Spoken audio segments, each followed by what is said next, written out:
Hello and welcome to Money Free Economics, episode 15. In this episode, we'll talk about rail transport. If you want to get in touch, my email is in the top left corner of the screen. So let's look at what the purposes of rail are. First purpose is to move people around large distances in a very small amount of time. Second purpose is to move cargo, either via cargo containers, as is popular today, but also with these cars that don't have roofs that carry bulk materials such as coal or timber or things like that. Rail is efficient when you're talking about long distances. For people as much as cargo. Apart from those two purposes, there may be other sort of specific purposes. I think one good purpose that I put in this slide was hospital trains, and the hospital trains are very good if you have a very rural area, remote area, where there's not a lot of doctors, or the doctors are too expensive, or something like that, where people can just like walk or drive like an hour maybe to get to where the hospital train stops. And then on that hospital, there's the locomotive at the start of the train that pulls all the other cars, but then all the other cars are like specified. Like one car is like has dentistry equipment, another car has blood sampling laboratories, things like that. You may also want to consider raised railroads. So, if we're crossing national parks, nature reserves, and dense urban areas, raised railroads are pretty good for national parks. Dense urban areas, there have been these um, sort of not floating, not levitating, but these like um, basically to the effect of a underground railroad, but except they're driving on these viaducts raised above the ground by the railroad would be raised above the ground by structures. So yeah, rail is also very important to connect ports. Because a lot of cargo goes through ports to connect coal mining areas in the country, because you need trains to move a lot of coal, a lot of cargo. They may also be connected to airports, particularly larger airports. So I've divided this presentation into four rail areas. The first rail area is trams.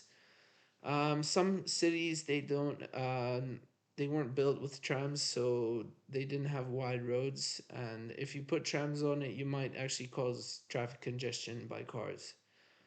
So that being said, trams, so they require wider roads. Some cities don't have them.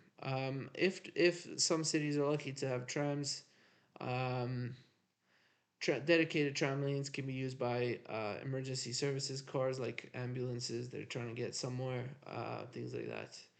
Trams are good for smaller cities. They can move quite a lot of people in a day. But they don't have a lot of power in the actual pulling power of the tram itself, so that they can't be configured to carry cargo. Electrification in a city is also another additional management task that has to be monitored and maintained and things like that. Our second area is underground rail, so we're talking about metros in general. The name metro. They do drive at high speeds, so let's say it's much faster to use underground than a tram.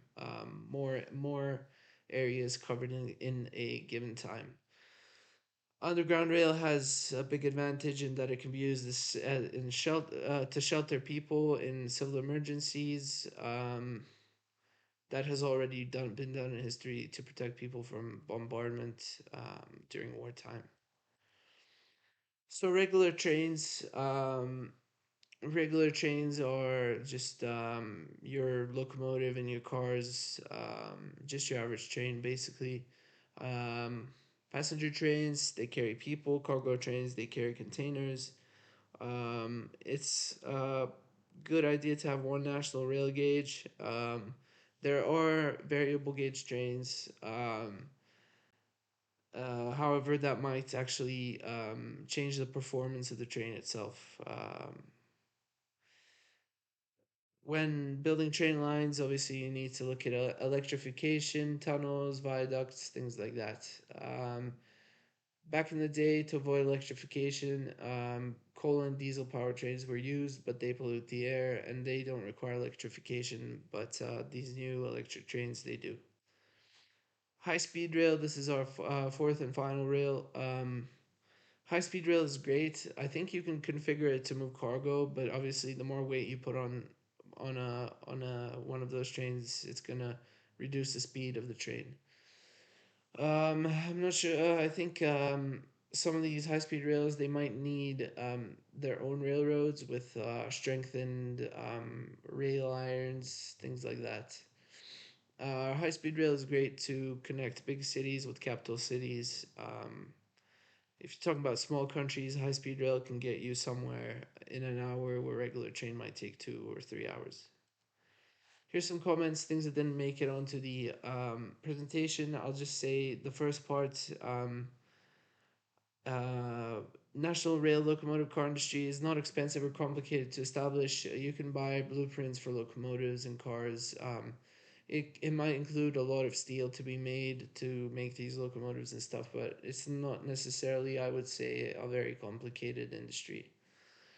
Um, Trains should have onboard services such as food, toilets, television, internet, perhaps even medical personnel, and obviously sleeping quarters. So that will be that for this video. Thank you for watching.